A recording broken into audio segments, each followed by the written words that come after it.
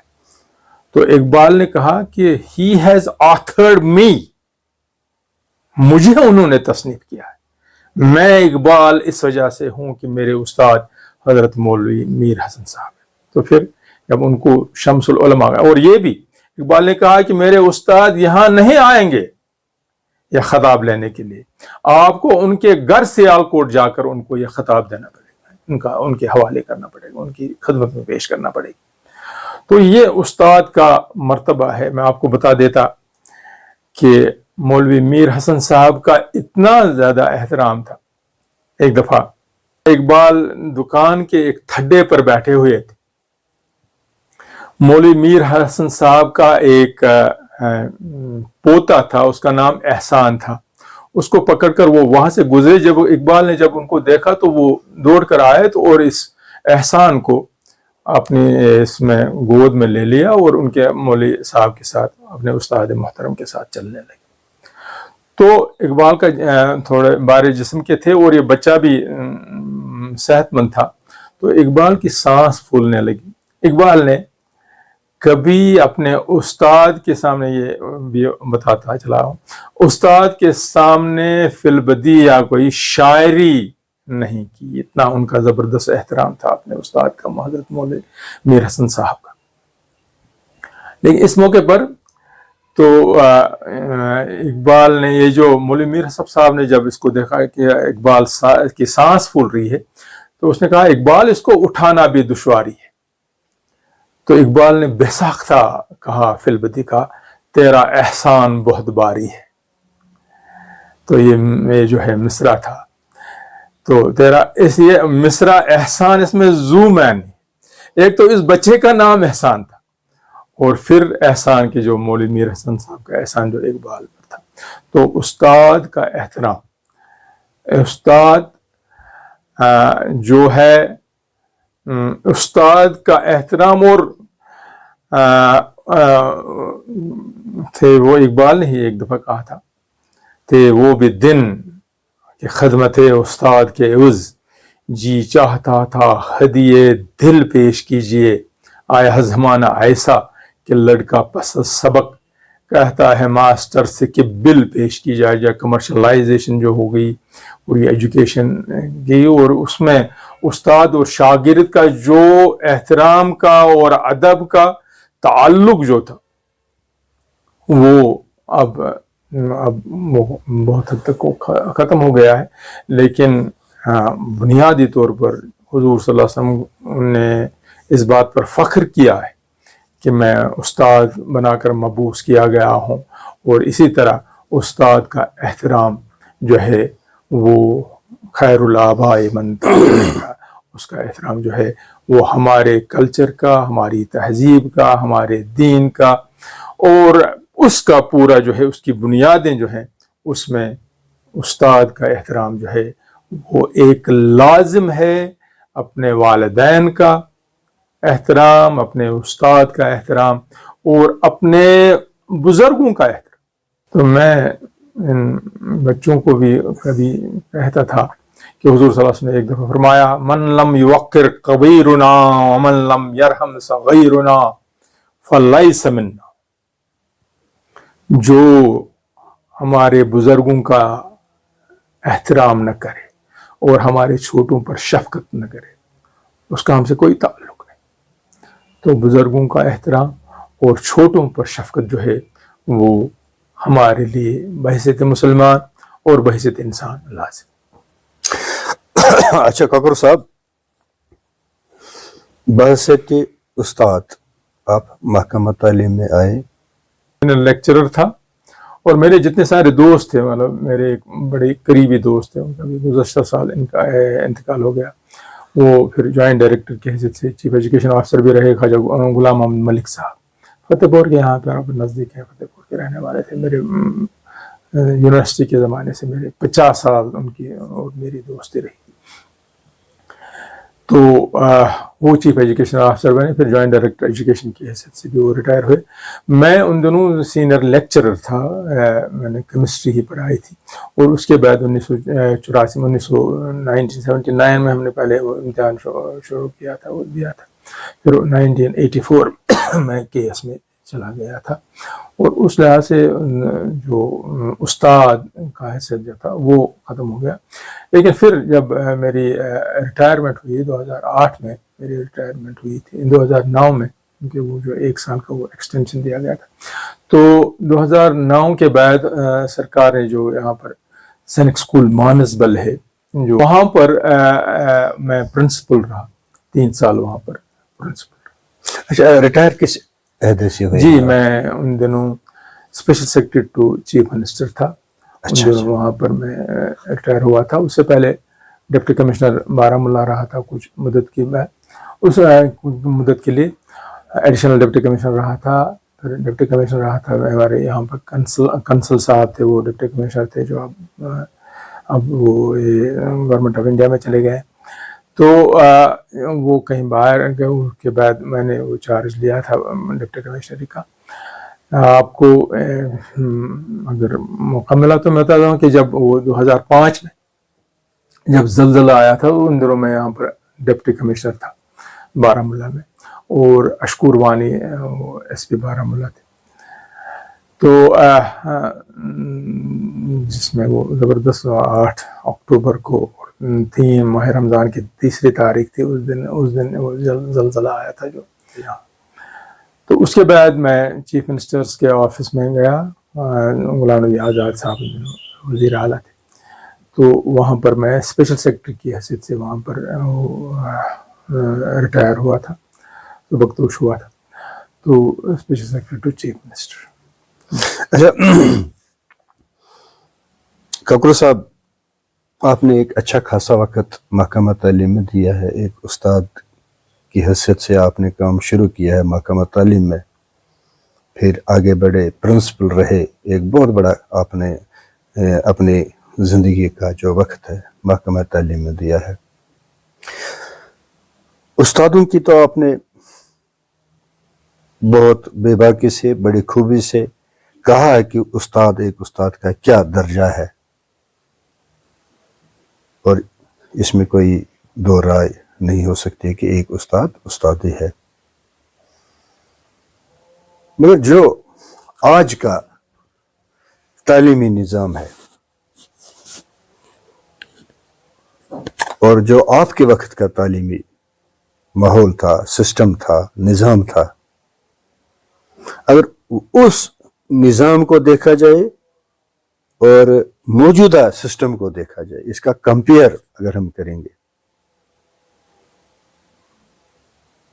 تو میں یہی کہوں گا کہ ہر ایک جگہ سے یہ شکایت آ رہی ہے, کہ ہر ایک سکول سے یہ شکایت آ رہی ہے, ہر ایک ادارے سے یہ شکایت آ رہی ہے کہ استاد بچوں کو پڑھانے میں دلچسپی نہیں لے رہے ہیں, استاد بچوں کو سمجھتے نہیں ہیں, استاد کبھی ڈیوٹی پہ آتے ہیں کبھی نہیں آتے ہیں. یہاں تک کہ بایو میٹرک کا وہ اٹینڈنس شروع کیا تھا سرکار نے, اور پھر جب اس پہ بھی کام سرکار کو یہ سیٹسفیکشن نہیں ملی ہے کہ بایو میٹرک صحیح ہے یا بایو میٹرک سے اٹینڈنس صحیح ہے, تو انہوں نے جی پی ایس کا سسٹم شروع کیا ہے. ایک استاد کی پوزیشن پہ وہ سرکار جانا چاہتی ہے کہ اس کی پوزیشن یہ کہاں پہ ہے کھڑا, پوزیشن کو دیکھنا چاہتی ہے, اسکول میں ہے یا باہر ہے یا اندر ہے یا کہیں ہے, یا پڑھا رہا ہے یا نہیں پڑھا رہا ہے. ایک سسپینس ہوا ہے اس استاد کی ڈیوٹی پہ, اس استاد کے پڑھانے پہ, اس استاد کی جو ایکٹیویٹی ہے اس پہ شک کی نگاہوں سے دیکھ رہے ہیں, لوگ دیکھ رہے ہیں, سرکار دیکھ رہی ہے. تو کیا کہا جائے ککرو صاحب؟ دیکھیے, میں بنیادی طور پر جہاں تک میں اپنے دور کی بات کروں یا آج کے دور کی بات کروں, ہمارے جب ہم شاگرد تھے، جب ہم اسٹوڈنٹس تھے، طالب علم تھے، تو ہمارے دلوں میں ہمارے اساتذہ کا جو احترام تھا وہ بہت زیادہ تھا. میں آپ کو بتا دوں کہ ہمارے یہاں پر کیمسٹری پڑھاتے تھے پروفیسر شوکت علی میر کالج میں.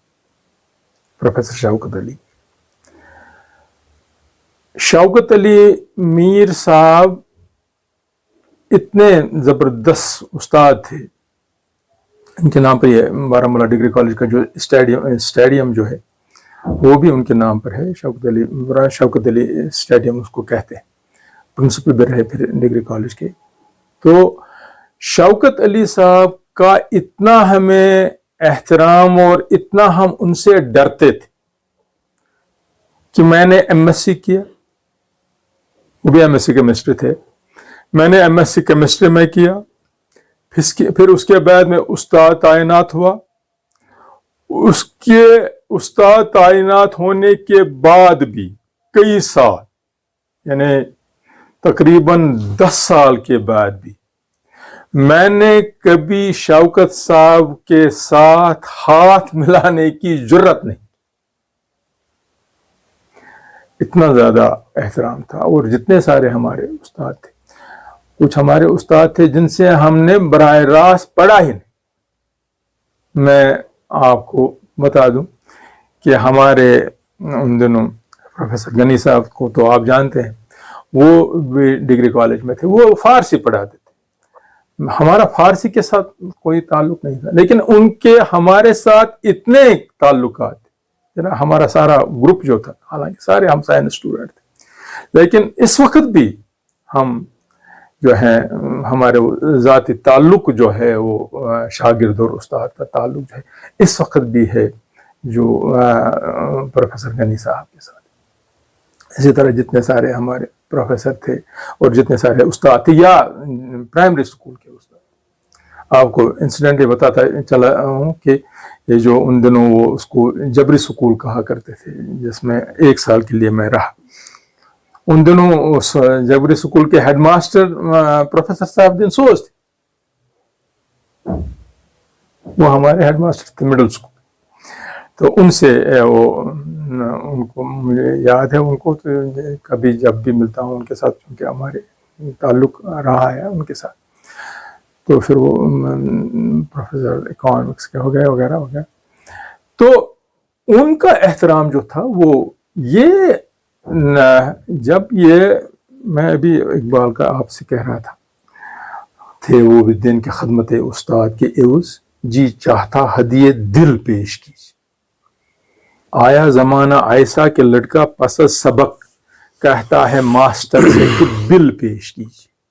یہ کمرشلائزیشن جو ایجوکیشن ہے، یہ جو آپ کے کوچنگ سینٹرز ہیں جہاں پر آپ پیسہ دیتے ہیں اور آپ تعلیم حاصل کر دیتے ہیں، وہ جو انڈر لائن جو محبت کا اور احترام کا جو رشتہ جو ہوا کرتا تھا، اس میں دراڑ پڑ گئی.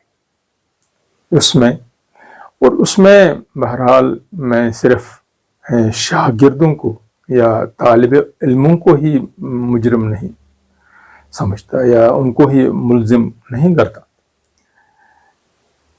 زندگی میں آپ بھی دیکھ لیجیے، آپ کو بھی یاد ہو، آپ نے اگر 10 یا سینکڑوں اساتذہ سے پڑھا ہے، لیکن یاد کتنے ہوتے ہیں؟ 4 5 6. ان کا ایک امپرنٹ ہوتا ہے، ایک جو ہے صورت ہے جو ان کے سالوں گزرنے کے بعد اس وقت بھی دل جو ہے جذبہ احترام سے. اگر آپ ایک استاد کی حیثیت سے، اگر آپ دیانتداری سے، یہ بایو میٹرک ہو رہے، you can take a horse to the stream. انگریزی کی ایک کہاوت، you can take a horse to the stream but you can not make him drink. آپ اس کو، ایک گھوڑے کو آپ ایک ندی کے قریب لا سکتے، ندی کے پاس لا سکتے ہیں، لیکن آپ اس کو یہ مجبور نہیں کر سکتے کہ وہ پیے. اسی طرح ایک استاد کو آپ حاضر رکھیں، بایو میٹرک یا کوئی اور جی پی ایس سسٹم یا وغیرہ ہے، کہ وہ اسکول میں حاضر رہے، لیکن وہ کلاس میں جا کر ڈیلیور کرے، یہ اس کی ذاتی جو ہے اس پر، اگر اس کے دل میں خدا کا خوف، اگر اس کے دل میں یہ احساس ہو کہ میں اس چیز کی تنخواہ لیتا ہوں، حرام صرف یہ نہیں ہوتا کہ کوئی آدمی رشوت، حرام یہ بھی ہے کہ جو فرض، جو ڈیوٹی آپ کو تعینات ہے، اگر آپ اس ڈیوٹی کو انجام دینے میں لات و لال کرتے ہیں، اگر آپ اس ڈیوٹی کو انجام دینے میں کوئی کوتاہی کرتے ہیں،